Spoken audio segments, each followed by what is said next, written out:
Sejak memegang kendali pada tahun 2019 lalu, Reynaldi Hermansyah diberi tantangan yang cukup berat, yakni mengembalikan kepercayaan berbagai pihak atas PT Indonesia Infrastructure Finance yang saat itu sedang mengalami penurunan performa.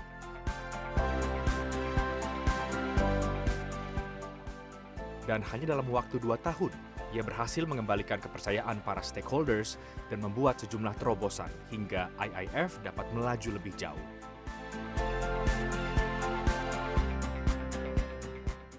Dengan mengedepankan program Sustainable Finance, Reynaldi Hermansyah mengajak semua pihak untuk membangun namun tetap memperhatikan kondisi sosial dan lingkungan.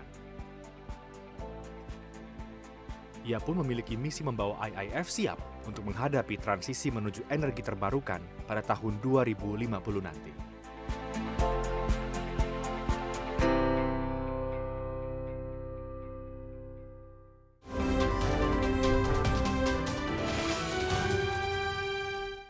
Dalam beberapa tahun terakhir, berbagai proyek pengembangan berhasil dilakukan oleh Indonesia Infrastructure Finance. Hal ini tidak lepas dari peranan sang pemimpin, Presiden Direktur IIF Reynaldi Hermansyah, yang akhirnya menjadikan IIF sebagai katalisator dalam bidang pembiayaan proyek pengembangan infrastruktur di Indonesia. Dalam Leaders Corner with Frida Litwina kali ini, saya akan menampilkan sosok pemimpin di balik bertumbuh pesatnya Indonesia Infrastructure Finance. Saya tekankan bahwa sebelum kami melakukan rekaman kali ini, seluruh kru yang bertugas, termasuk saya dan juga narasumber, sudah melakukan tes antigen dengan hasil negatif. Pak Reynaldi, terima kasih Pak sudah menyediakan waktunya untuk CNN Indonesia dan senang sekali bisa bergabung di Leaders Corner kali ini. Ya, selamat pagi Frida. Apa kabar? Baik Pak. Pak Reynaldi, Indonesia Infrastructure Finance, dari namanya saja kita sudah tahu bahwa tentunya perusahaan ini membiayai proyek infrastruktur di Indonesia. Namun sebelum mengenal sosok Pak Rey lebih dalam, kita juga tentunya ingin tahu Indonesia Infrastructure Finance itu sebenarnya apa? Apa saja produknya, apa saja servisnya? Oke. Indonesian Infrastructure Finance sebetulnya adalah lembaga keuangan non-bank yang khusus membiayai dan memberikan advisory services di bidang atau sektor infrastruktur. Jadi seluruh pembangunan infrastruktur itu dapat kami biayai atau bisa kami berikan jasa advisory. Namun yang paling penting adalah bahwa seluruh proyek-proyek infrastruktur yang kita biayai tersebut harus menjalankan prinsip sustainability financing. That's the uniqueness of IIF.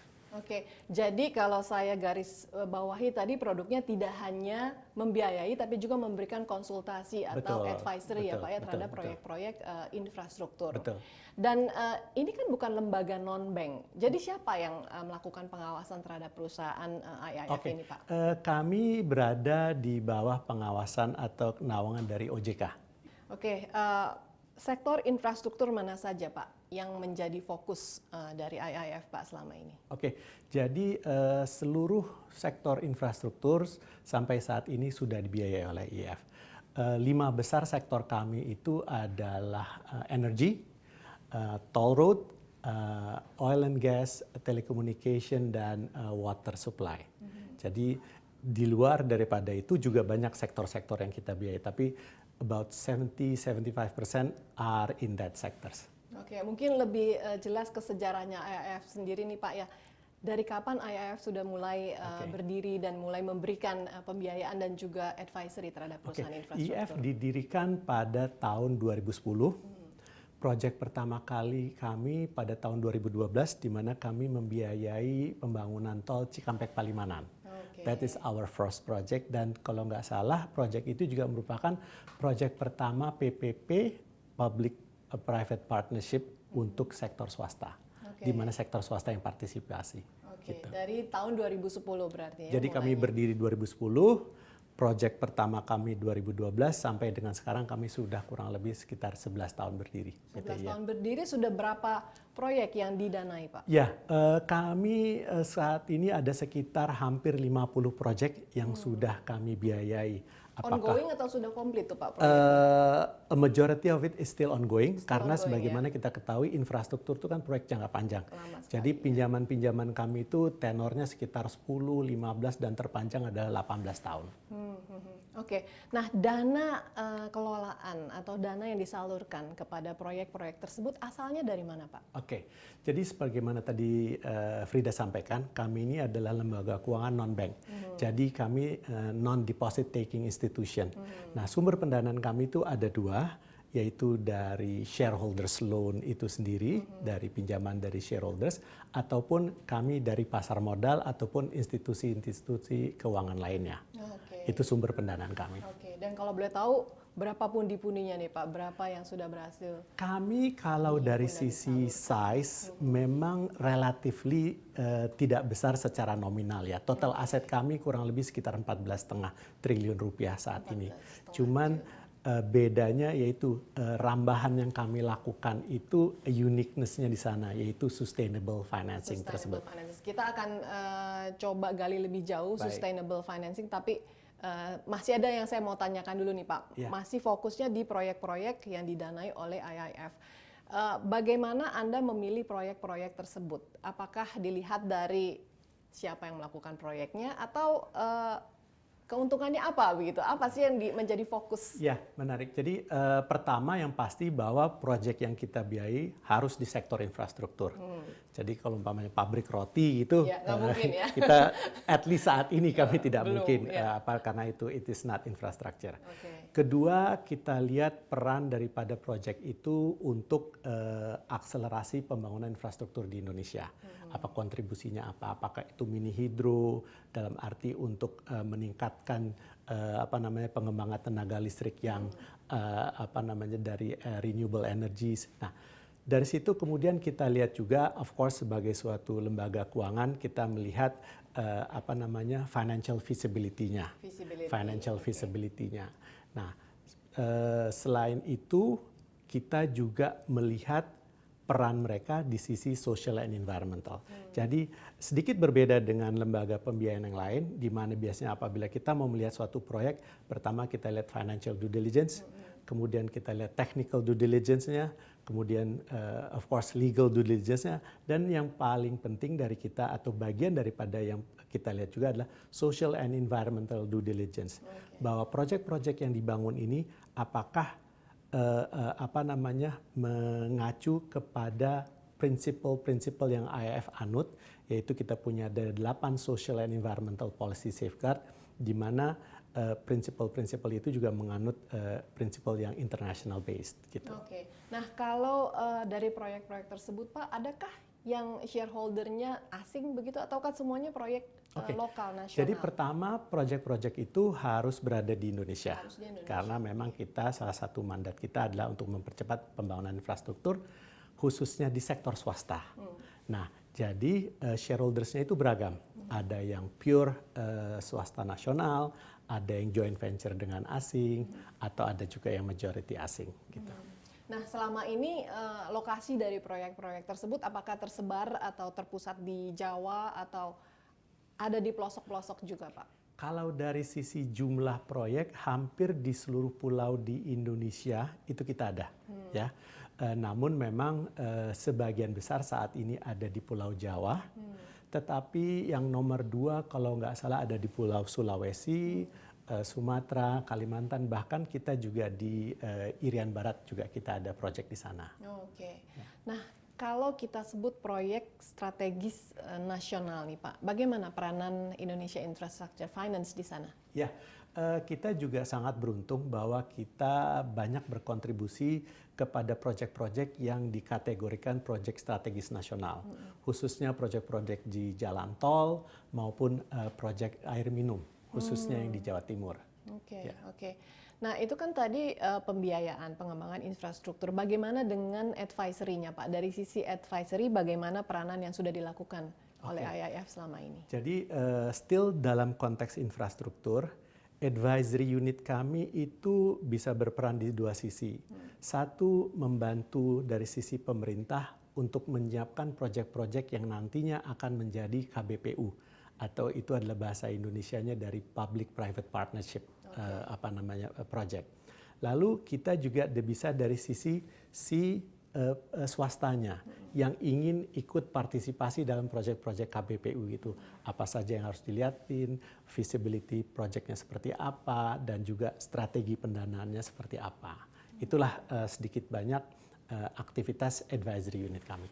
Oke, nah balik ke masalah dana kelolaan, pengumpulan dana itu dilakukannya seperti apa? Kan tadi ada dari berbagai pihak. Apakah dana yang sudah ada sekarang ini idle kemudian diinvestasikan, baru kemudian kalau ada proyek diinvestasikan ke proyek tersebut, atau based on project, Pak? Kalau ada proyek, dana dikumpulkan seperti itu. Jadi kita akan membuat apa yang namanya our long term plan, our 5-year business plan, dan kemudian kita juga membuat rencana kerja tahunan. Jadi kita berusaha untuk selalu mematchkan antara kebutuhan untuk melakukan penyaluran pinjaman dengan dana yang kita himpun. Nah, mungkin kalau tadi Frida bertanya tentang proses penghimpunan dana kita, pada awal Januari kemarin kami baru saja juga menerbitkan our first global sustainable bond di awal Januari. Bisa menerbitkan obligasi sendiri berarti? Ya, surat betul. sendiri. Jadi selain kami kemarin juga dalam beberapa tahun terakhir ini menerbitkan obligasi di domestik, kami juga menerbitkan global bond. Ya, sebesar 150 juta di awal Januari kemarin. Sukses, dan Pak, ya? Sukses, very much oversubscribed, dan kami sangat gembira bahwa obligasi global yang kita terbitkan itu dalam konteks it's a sustainable bond. Jadi pembeli-pembelinya itu adalah investor-investor asing yang juga sangat memperhatikan tentang sustainability financing di Indonesia. Nah, IIF sendiri ini kan seperti tadi Pak Ray katakan bukan perusahaan seperti bank begitu. Tentunya ada keunikan-keunikan tersendiri yang dimiliki oleh IIF. Saya ingin gali lebih dalam, tapi kita harus jeda dulu. Pak Ray, kita akan kembali nanti sesaat lagi. Pemirsa, tetaplah bersama kami, Leaders Corner with Frida Litwina masih akan kembali sesaat lagi.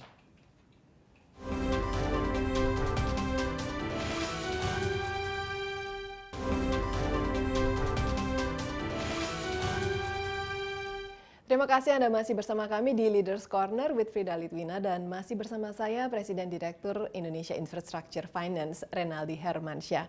Pak Ray, tadi udah disinggung dikit nih mengenai sustainable financing. Bagaimana IIF menyikapi tren ya, quote unquote, dari sustainable financing ini, Pak? Jadi first of all, IIF itu memang didesain oleh shareholders kami sebagai proponent untuk menyebarkan konsep sustainable financing. Jadi memang dari dasarnya itu menjadi fondasi dari IIF. Mungkin saya sedikit cerita, shareholders kami adalah Kementerian Keuangan melalui PT Sarana Multi Infrastruktur sebesar 30%. Sisanya 70% terbagi rata melalui beberapa multilateral agency seperti IFC, Asian Development Bank, ADB, lalu DEG dari KfW Jerman, dan juga SMBC Commercial Bank dari Jepang. Dan memang mereka memandatkan pendirian IIF ini adalah untuk memajukan sustainable financing di Indonesia. Kalau saya boleh sedikit cerita, Frida, kami ini ibarat kalau di tahun 80-an orang-orang yang menghimbau yang pada naik motor pakai helm. IIF itu kalau saya ibaratkan, we are at that time, we are the one sekarang ini seperti itu, Pak. Kita yang menghimbau, ayo Anda kalau bangun proyek-proyek Anda, jangan lupakan aspek social and environmental. Nah, kalau begitu sekarang ini IIF harus dengan proaktif ya Pak ya, memberitahu suatu perusahaan bahwa hey, sustainable financing ini penting loh buat perusahaan kalian begitu ya. In the long run. Iya, tapi nantinya Anda mengharapkan perusahaan-perusahaan tersebut yang punya kesadaran sendiri untuk melakukan sustainable financing. Nah, dalam sustainable financing ini ada keberpihakan Pak untuk khususnya aspek lingkungan, aspek sosial. Nah, penerapannya dalam IIF seperti apa? Jadi begini, pada saat kami mau melakukan pembiayaan satu proyek, seperti saya sampaikan tadi, kita melakukan SEDD, Social Environmental Due Diligence. Jadi kami lihat, oh Pak, Bapak sepertinya kalau nanti mau membangun ini, tolong kami mau tahu seperti apa Bapak mengamankan. Contoh aja, ada yang mau membangun mini hidro. Mini hidro itu kan kita membangkit listrik berdasarkan arus sungai ya, ataupun membuat bendungan. Nah, kita harus cek apakah waktu mereka membuat bendungan di sungai itu atau sodetan untuk menahan alur sungai itu, apakah biota sungai itu terganggu atau enggak dengan ini, atau ada ikan-ikan yang langka ataupun apa. Nah, itu kita lihat dan bagaimana memitigasinya seperti apa. Umpamanya pembangunan jalan tol. Pembangunan jalan tol umpamanya ada melewati satu daerah, ternyata di sana ada artefak-artefak arkeolog, ya. Bagaimana kita cara mindahkannya dengan baik, dengan benar dan segala macam. Nah, hal-hal itu. Ataupun kalau kita membuat jalan tol juga kadang-kadang memutuskan komunikasi antara dua desa, dua daerah, ataupun kalau nggak salah di Sumatera itu perlintasan gajah-gajah. Mitigasinya gimana? Banyak dibawa buat terowongan-terowongan sehingga gajah-gajah itu bisa lewat. Nah, itulah sebenarnya konsep dasar sustainability financing, bahwa pembangunan tapi tanpa mengganggu keseimbangan alam dari sisi environmental maupun dari sisi sosial. Pernah tidak Pak suatu proyek dinilai kurang sustainable begitu? Ya seperti tadi mungkin tidak bisa dicarikan jalan keluarnya untuk suatu kendala dalam lingkungan sosial proyek tersebut dan kemudian menjadikan itu sebagai suatu drawback begitu. Jadi tidak jadi dibiayai padahal proyeknya bagus, padahal untuk kepentingan orang banyak, infrastruktur yang sangat diperlukan juga. Ya. Kalau dia istilahnya tidak sama sekali tidak di luar daripada guidance kami, itu masih bisa. Dan saya tekankan juga bahwa dia bisa menerima pendanaan kami itu bukan serta-merta harus saat itu juga dia memenuhi standar tersebut. Ada yang namanya Corrective Action Plan Program. Jadi, Anda belum rapi nih dalam ini di sisi ini. Berapa lama Anda bisa perbaiki ini? 6 bulan. Ini setahun. Jadi bukan juga menjadi sesuatu yang menakutkan bahwa saya harus begini dulu. Enggak. Kita mengakses lalu kita lihat untuk dari aspek di sisi ini Anda belum punya SOP penanganan tentang hal ini. Kapan Anda bisa siapkan? 8 bulan, 6 bulan. Jadi kita secara berbarengan membantu mereka. Jadi bukan hanya sebagai kayak polisi ya, kita juga melakukan peranan sebagai coaching. Ya, kita bilang tapi yang penting memang adalah niatan awal dari pemilik proyek ini, bahwa dia memang mau membangun ini secara sustainable. Gitu. Nah, proses pemberian dana kepada kreditur itu sendiri seperti apa Pak? Kan tadi dikatakan bahwa IIF ini shareholder-nya ada berbagai pihak. Di antaranya Departemen Keuangan, Kementerian Keuangan melalui sarana multi infrastruktur melalui PT tersebut ada 30%. Apakah dari masing-masing shareholder itu kemudian memberikan juga pendapatnya atau masukannya untuk penilaian suatu proyek? Hubungan antara shareholders kami dan ini adalah hubungan kekorporasian. Jadi mereka memberikan mandat-mandat kepada kami apa yang harus kita jalankan dan kemudian peran pengawasan itu kan ada dari Dewan Komisaris ya. Jadi kalau dari sisi project mana yang kita ambil seperti apa itu lebih kepada sudah merupakan domain kami sebagai manajemen gitu. Nah Pak, salah satu portfolio terbesar dari proyek-proyek yang ditangani oleh IIF adalah ketenaga listrikan ya Pak ya, atau electricity.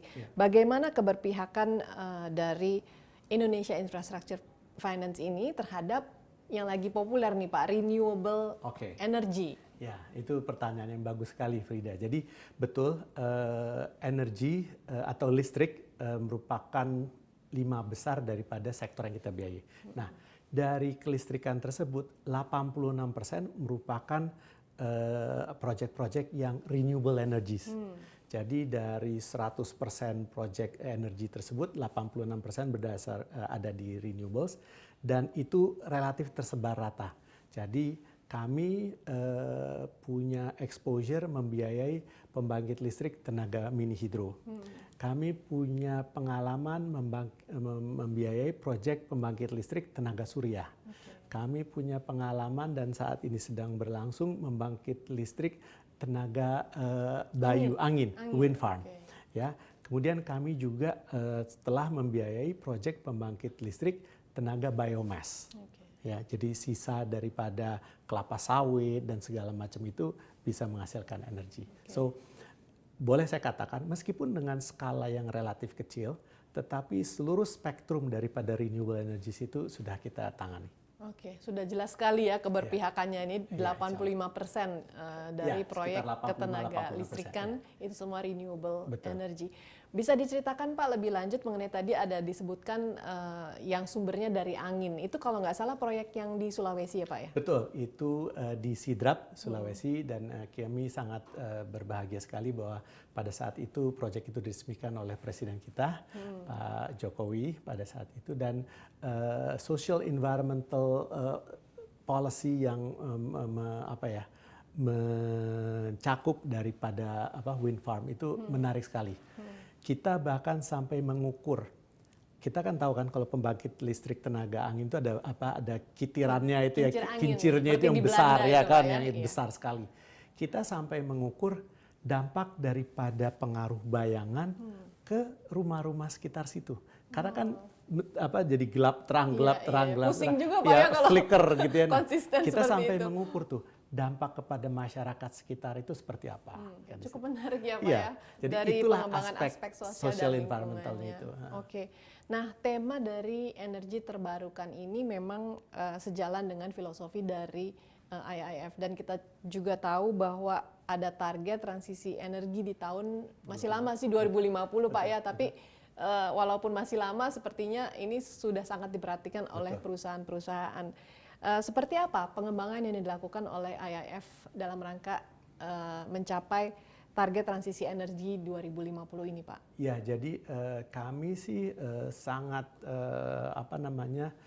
aktif ya ikut mendorong agar bauran atau komposisi antara pembangkit tenaga listrik yang non-renewables menjadi renewables itu lebih banyak yang renewables. Jadi ya peran serta kami adalah dengan terus mendorong perusahaan-perusahaan atau investor-investor untuk lebih banyak melakukan investasi di proyek-proyek yang renewable tersebut. Apakah itu di mini hydro, apakah itu di solar PV ataupun yang lainnya. Jadi kalau suatu perusahaan approach IIF, kemudian dia juga harusnya tahu ya bahwa nanti IIF akan mengarahkan perusahaan tersebut untuk ke proyek-proyek yang ramah lingkungan, renewable energy. Arahkan, tapi kembali lagi juga sih tergantung mereka ya, kalau mereka memang inginnya di hal-hal yang lain gitu. Oke.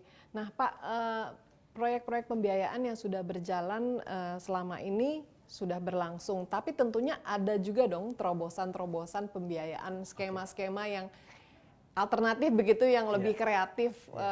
Mungkin bisa diceritakan Pak, IIF sudah sampai di mana nih Pak di kreatif financing ini? Sebagai lembaga keuangan non-bank, kita memiliki suatu peluang untuk menyediakan berbagai macam jenis fasilitas pembiayaan. Satu, kita ada yang namanya bond credit enhancement. Jadi kita membantu perusahaan yang mau menerbitkan obligasi, di mana kita memberikan suatu enhancement atau penguatan-penguatan sehingga pemeringkatnya bisa naik, gitu ya. Jadi pemeringkatnya bisa naik dari katakanlah tadinya dia BBB minus bisa menjadi A plus dan segala macam. Dengan mereka pemeringkatannya naik, jumlah investor yang dia bisa sasar menjadi lebih banyak, dan juga tingkat suku bunganya bisa lebih menarik bagi mereka. Ya, perusahaan betul. tersebut. Nah, kedua kita juga ada yang namanya cash deficiency facility. Jadi intinya bahasa sederhananya selain pinjaman senior loan yang diambil, kita juga ada bisa memberikan pinjaman junior. Ya, khususnya ini pada perusahaan jalan tol, di mana awal-awal mereka beroperasi itu pasti mereka ada negatif cash flow karena beban bunga belum bisa ditutup dengan pendapatan traffic yang belum optimal. Nah, di saat-saat seperti itu kami bisa memberikan pinjaman tambahan untuk menutupi negatif tersebut. Jadi kami memang a project finance company, jadi kami spesifik melihat opportunity project financing apa yang kita bisa berikan kepada si pemilik project sehingga pada akhirnya project itu bisa terbangun gitu. Oke. Nah, Pak, pandemi COVID-19 sedang kita alami saat ini dan sudah berlangsung setahun lebih ya, Pak ya. Apa kemudian yang dilakukan IIF untuk survive dan bagaimana nasib dari proyek-proyek yang dibiayai oleh IIF itu juga kita ingin tahu. Tapi sekali lagi kita harus jeda dulu. Baik. Pemirsa tetaplah di Leaders Corner. Kami masih akan kembali sesaat lagi sesudah jeda berikut ini.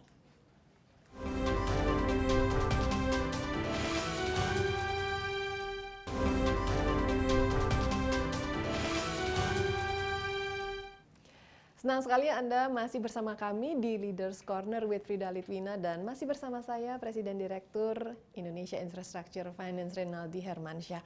Pak Ray, di tengah situasi pandemi COVID-19 seperti ini bagaimana kondisi IIF sendiri dan bagaimana juga mungkin proyek-proyek yang ditangani? Ya, jadi memang tidak bisa dipungkiri ya bahwa COVID ini mendunia, even Indonesia pun terdampak. Jadi di beberapa stage itu bisa terlihat. Proyek-proyek yang sedang dalam proses mau membangun itu memang ada delay. Ya, delay lebih daripada katakanlah mereka harus impor turbin, shipment tertunda, ataupun mereka yang sudah menginstal turbinnya, sudah mau commissioning, sudah mau beroperasi.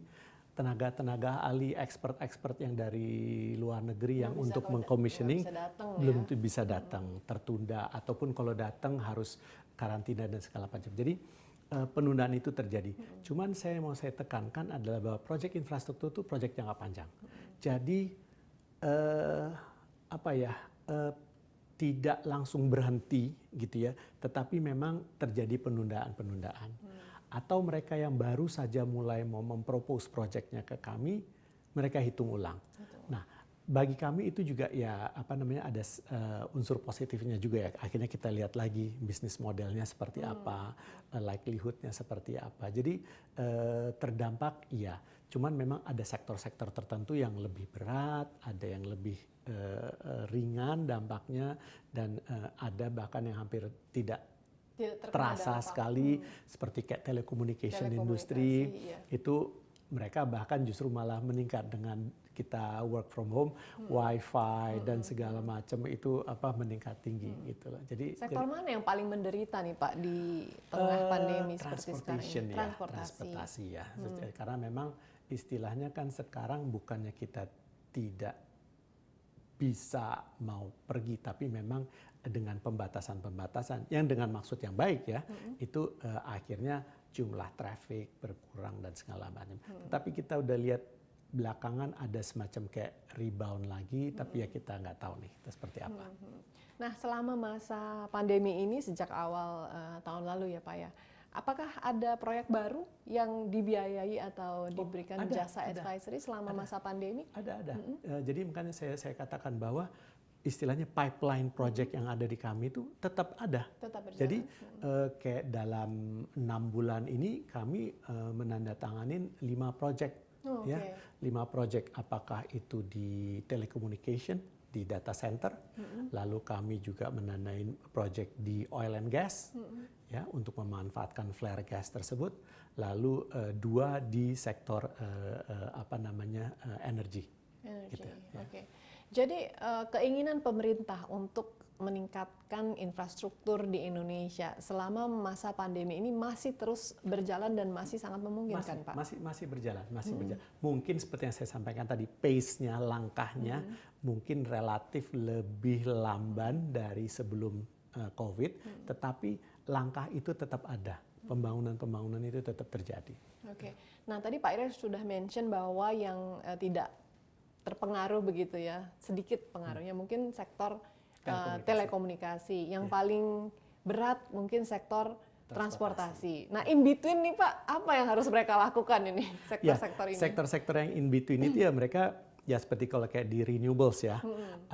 Renewables itu problematika mereka seperti yang saya sampaikan tadi, kalau mereka lagi tahap membangun, mungkin mereka tidak bisa 100% aktivitas karena jumlah pembatasan daripada yang bekerja ataupun apa. Jadi ya memang masing-masing dengan caranya mereka masing-masing berusaha to adapt dengan kondisi saat ini.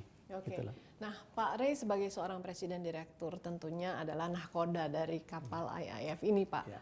Strategi apa yang kemudian Anda rubah atau mungkin Anda tambahkan selama masa pandemi COVID-19 ini untuk adaptasi begitu, Pak, dan terus maju, tidak idle begitu selama masa pandemi? Ya, pertama saya coba ajak kepada teman-teman tim kita semua ini untuk bahwa kita fokus kepada bisnis kita.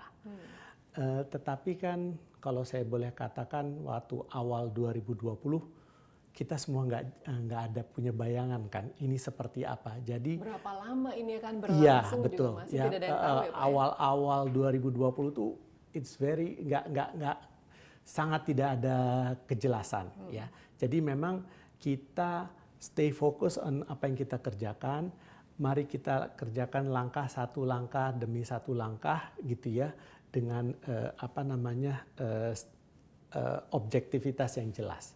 Ya, mungkin itu karena saya atau kami di board juga belum punya gambaran the next 3 months seperti apa. Ini kita ngomong waktu awal-awal 2020 ya, atau akhir 2020 ini seperti apa. Jadi emang istilahnya kita selama kita konsisten, clear, tahu apa arah kita jalankan saja dulu.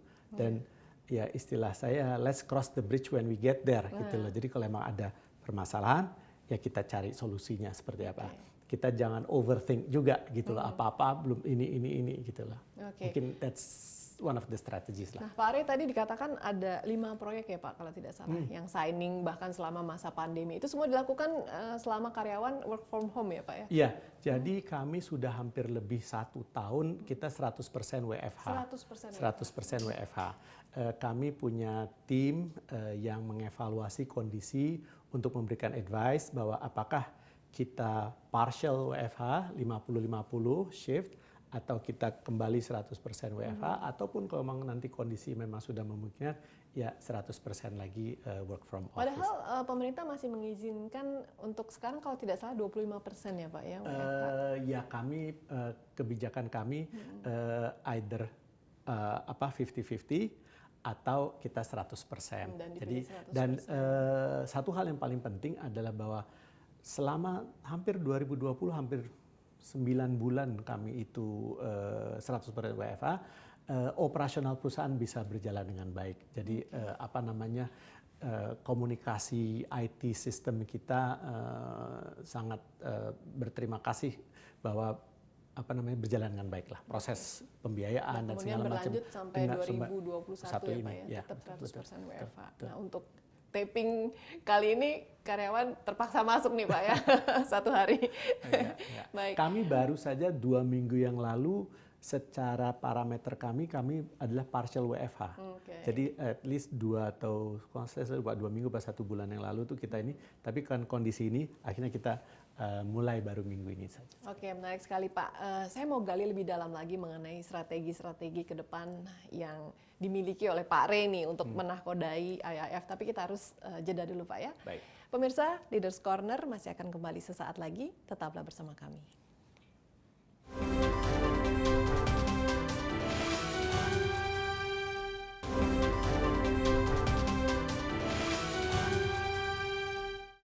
Pak Ray, balik berbicara mengenai masalah strategi, tentunya di balik strategi-strategi itu juga ada tantangan ya. Betul. Untuk mengaplikasikan strategi tersebut. Dari Anda memegang tampuk kepemimpinan 2019 hingga saat ini, tantangan apa yang Anda hadapi? Tantangan terbesar mungkin, kita mulai dari yang paling besar dulu. Baik, terima kasih Frida pertanyaannya. Jadi memang saya join IF di tahun 2019. Pada saat itu memang kondisi IF belum atau tidak terlalu baik ya. Jadi tantangan saya adalah mengembalikan kepercayaan dari stakeholder bahwa there is a future in this company dan mengembalikan kepercayaan daripada seluruh teman-teman yang ada di IF ini. Tidak baiknya dari segi apa ini, Pak? Dari segi ya, jadi keuangannya kah? Atau betul. Jadi 2 tahun sebelum saya join, IF unfortunately mengalami rugi cukup besar ya, dan itu 2 tahun berturut-turut. Nah, memang salah satu mandat saya adalah untuk bisa mengembalikan kondisi IF ke kondisi yang lebih baik. Jadi challenge saya atau tantangan ada 2, sebagaimana saya sampaikan tadi. Satu, untuk memberikan kepercayaan kepada stakeholders kita, shareholders kita, bahwa IF masih memiliki bisnis model yang baik. Dan yang kedua adalah kepada seluruh rekan-rekan di IF ini. Dan caranya menurut saya sebenarnya sih sederhana saja. Bahwa kita harus memberikan suatu strategi yang jelas, arah kemana mau kita bawa perusahaan ini, dan rasa kebersamaan dari seluruh karyawan bahwa kita bisa mencapai itu. Oke. Nah, apakah ada manuver tertentu Pak dalam tim manajemen begitu, ataukah Pak Ray sendiri yang kemudian jadi orang baru nih di tahun 2019? Ya, memang pada saat itu saya yang masuk sebagai orang baru dalam BOD tersebut. Nah, memang benar. 80% keberhasilan dari suatu perusahaan adalah kekompakan dari BOD. Itu pengalaman saya ya. Jadi my first task adalah untuk menyamakan persepsi kita di antara BOD. Apa kelemahan kita, apa challenges kita, dan menurut saya bagaimana kita bisa mencapai target-target kita.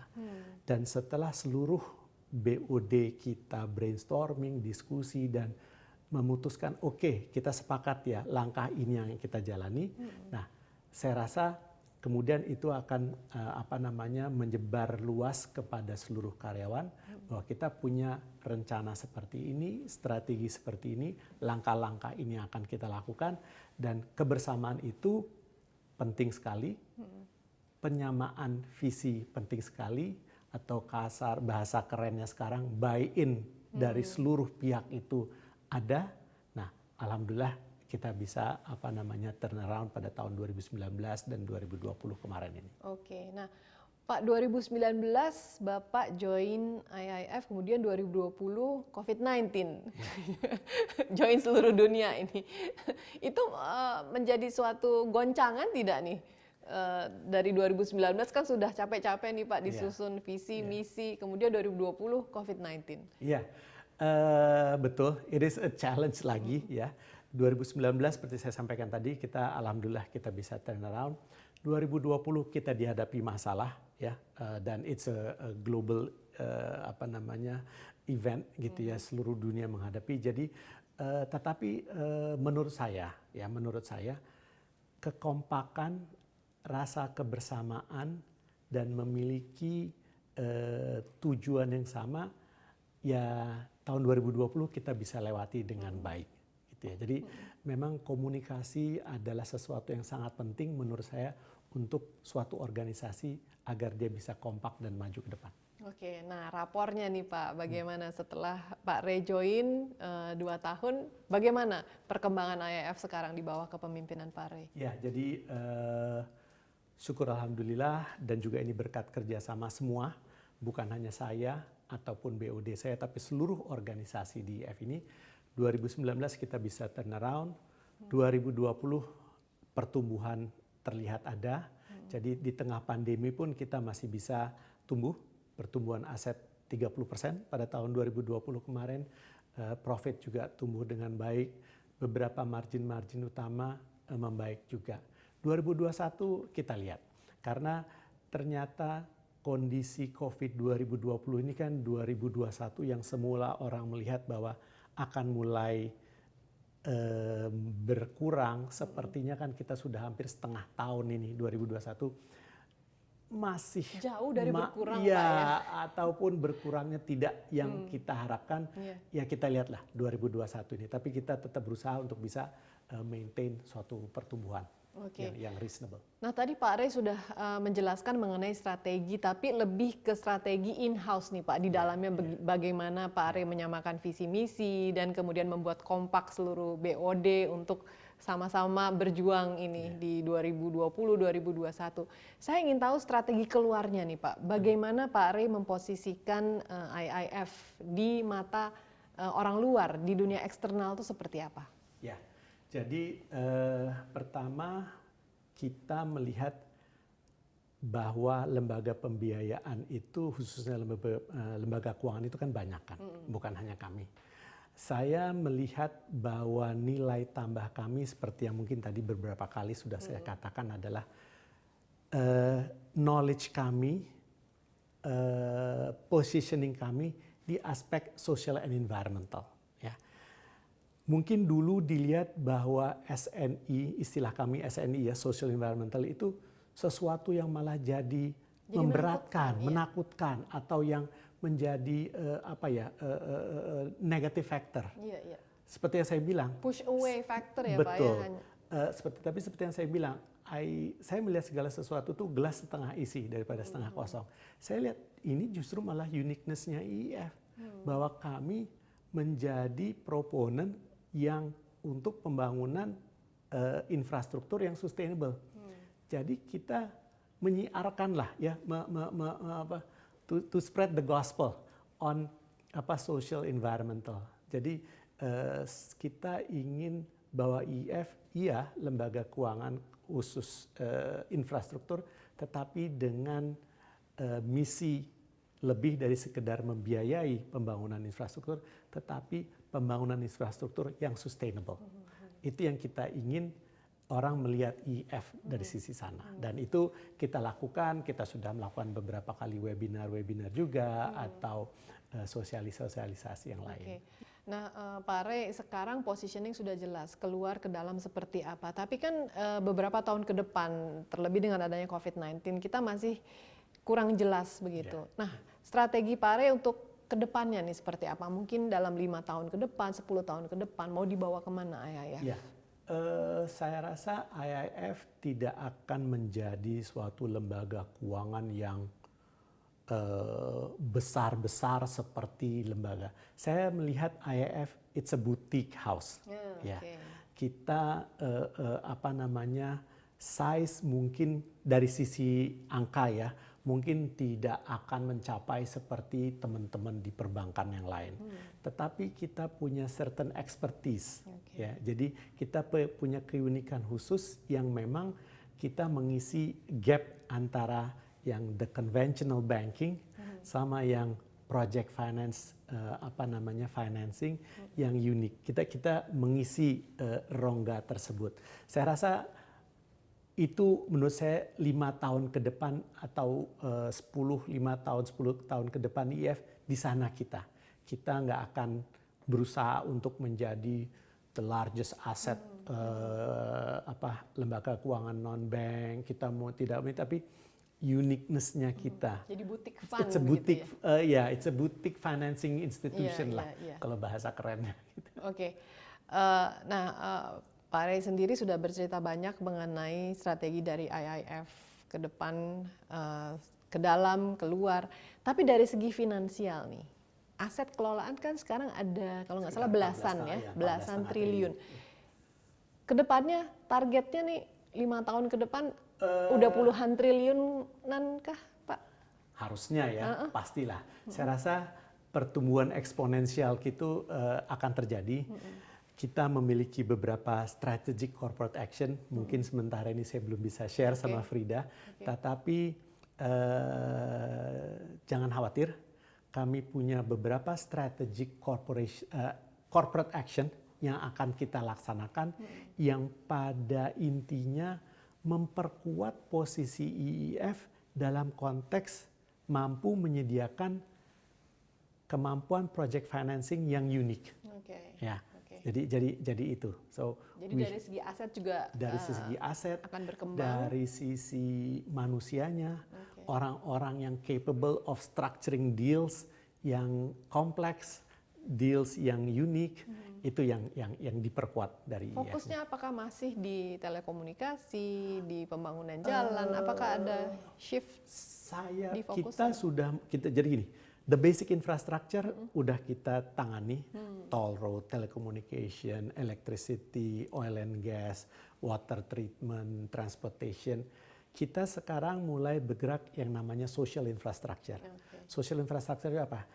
Rumah sakit, pendidikan salah satunya. Nah, mudah-mudahan paruh kedua tahun ini kita ada beberapa pembiayaan di rumah sakit, pendidikan, hopefully gitu ya, untuk ekspansi mereka. Jadi kalau dari sisi komposisi mixnya mungkin tetap yang tadi saya sebutkan 5 besar itu mungkin tetap, cuman kuenya jadi lebih besar. Jadi yang lain-lain itu akan menjadi lebih banyak. Dengan social financing, social seperti infrastructure. Infrastructure. Ya. Oke, baik. Sudah cukup dalam ini yang kita gali mengenai IIF dan juga kepemimpinan dari Pak Ray. Tapi dari segi personal nih Pak Ray, kita masih ingin kenal lebih dekat seorang Pak Ray. Tapi kita akan kembali lagi setelah jeda, karena kita harus jeda dulu nih Pak sekali lagi. Tetaplah di Leaders Corner, kami masih kembali sesaat lagi.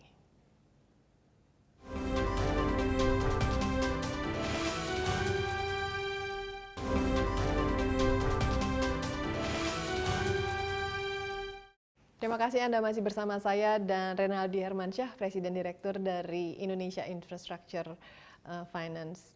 Pak Ray, Anda memimpin IIF itu sejak 2019.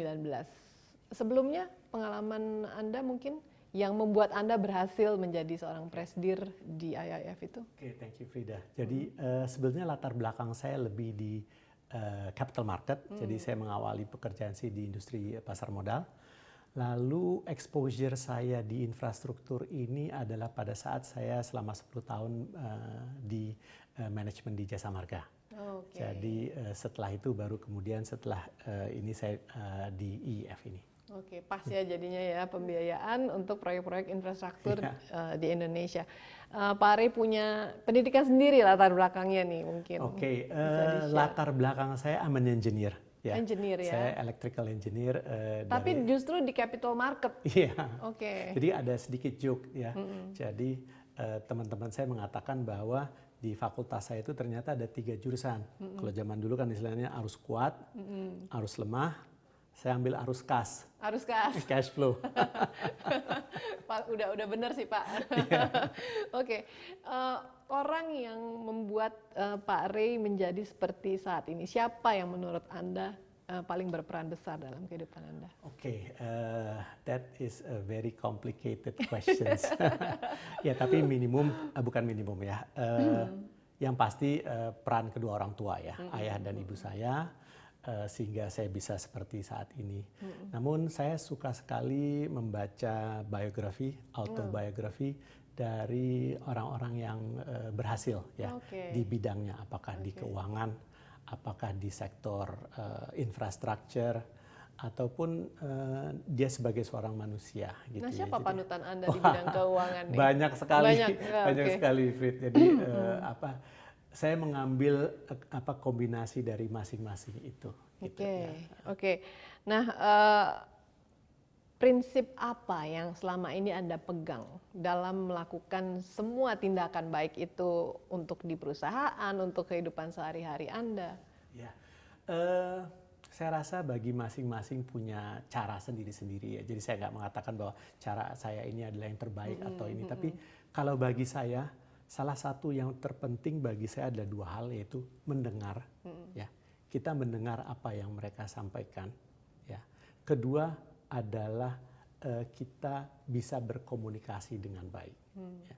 Karena dari pengalaman saya, apabila kita bisa mendengar apa yang mereka sampaikan, apa yang mereka ingini, kita bisa align itu semua dengan target-target yang ingin kita capai. Dan kemudian adalah komunikasi. Kemampuan kita bisa berkomunikasi dengan setiap orang itu bisa membuat kita memiliki persepsi yang sama, pemahaman yang sama, strategi yang sama. Menarik sekali nih, dari seorang engineer yang mengambil jurusan arus kas begitu ya, karena kemudian kerjanya di capital markets, menganggap bahwa komunikasi itu adalah suatu hal yang menjadi prinsip dalam hidup Anda. Dari dua-duanya yang Pak Ray sebutkan tadi itu dua-duanya komunikasi Pak sebenarnya ya. Jadi kualitas yang dikedepankan adalah kemampuan untuk mendengar dan juga kemampuan untuk berkomunikasi. Jadi mendengar satu arah, komunikasi 2 arah. Betul. Tadi juga Pak Ray menyebutkan bahwa gelas itu selalu setengah isi gitu ya.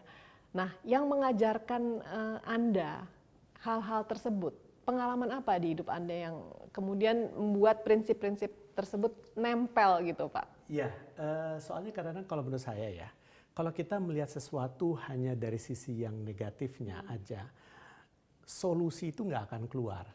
Tetapi kalau kita melihat, oh ini tetap bahwa gelas ini memang setengah kosong, tapi juga setengah isi.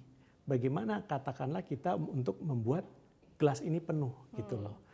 Konsep-konsep itulah, itu dan menurut saya itu lebih kepada interaksi kita selama ini dari mulai pertama kali kerja sampai dan sekarang, bagaimana kita ketemu berbagai macam atasan, ya kan?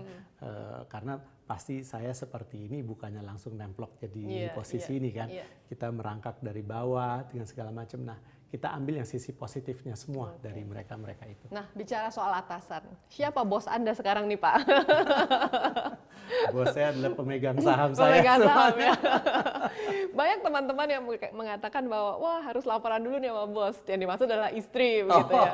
Tapi balik lagi bukan joke ini ya. Yang Anda anggap sebagai atasan Anda sekarang ini selain shareholder, siapa lagi, Pak?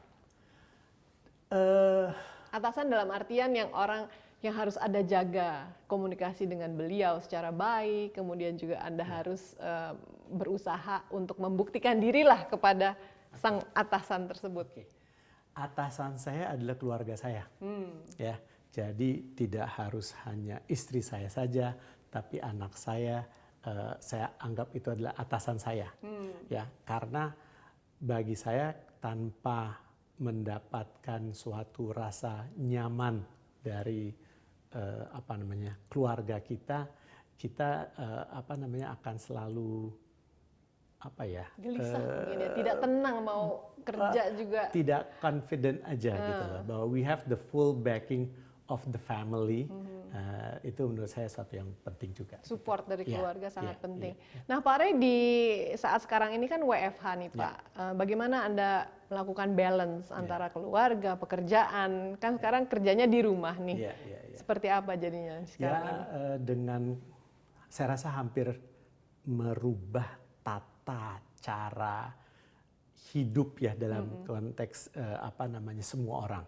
Ya, dengan WFH ini saya mengambil titik positifnya adalah lebih banyak waktu untuk bisa berolahraga, ya kan?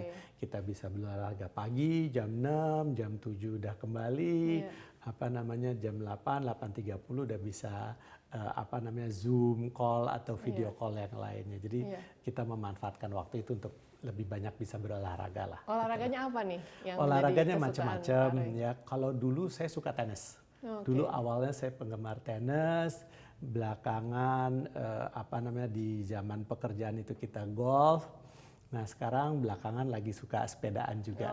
Tapi ya kombinasi semua lah itu. Hobi nih selain olahraga tadi tentunya ada hobi yang non olahraga nih. Ya, saya suka art. Ya, saya suka art. Jadi segala bentuk, apakah itu lukisan, apakah itu patung, dan salah satu bentuk saya menggemari art itu adalah saya suka fotografi, khususnya landscape fotografi. Landscape fotografi, apa yang membuat Anda tertarik dengan landscape? Landscape itu pemandangan gitu Pak ya, bukan objek orang begitu, tapi lebih ke pemandangan. Ya itu karena saya suka art, saya suka pemandangan, saya suka lihat landscape ya. Nah, dan saya berusaha untuk mengcapture itu dalam suatu foto gitu loh. Sudah banyak sekali nih Pak hasil dari perbincangan kita yang mungkin bisa menjadi inspirasi bagi pemirsa yang menyaksikan. Mungkin sedikit saja pesan pribadi atau keinginan dari Pak Ray sendiri untuk kedepannya seperti apa yang bisa di-share dengan para pemirsa. Saya rasa mungkin untuk di-share ya, be truth to yourself ya, be a humble person, dan kemudian kalau bagi saya komunikasi, ya, again selalu saya sampaikan, tapi pada kenyataan menurut saya komunikasi itu penting ya. Marilah kita punya teman sebanyak-banyaknya. Ya, dan seperti yang saya sampaikan tadi, be humble lah, jadi seorang manusia. Menjadi pendengar yang baik, be true to yourself, menjadi humble dan juga kerja keras tentunya ya Pak ya. Pasti. Baik. Pasti. Pak Ray, terima kasih sekali lagi atas waktunya sudah berbagi di Leaders Corner CNN Indonesia. Semoga sukses ke depannya Pak ya. Oke, terima kasih Frida untuk waktunya. Thank you. Terima kasih. Tidak hanya mencari keuntungan bagi perusahaan, seorang pemimpin juga harus mampu untuk bertanggung jawab dan membuat perusahaan yang ia bangun memberikan manfaat bagi masyarakat luas dan juga lingkungan sekitarnya. Hal itulah yang ditunjukkan oleh seorang Reynaldi Hermansyah yang berhasil membuat Indonesia Infrastructure Finance menjadi sebuah perusahaan yang siap untuk transisi energi di tahun 2050 dan juga memberikan keuntungan dan manfaat bagi lingkungan dan masyarakat sekitarnya. Demikianlah Leaders Corner with Frida Litwina kali ini. Semoga perbincangan kami tadi bermanfaat bagi Anda. Sampai jumpa.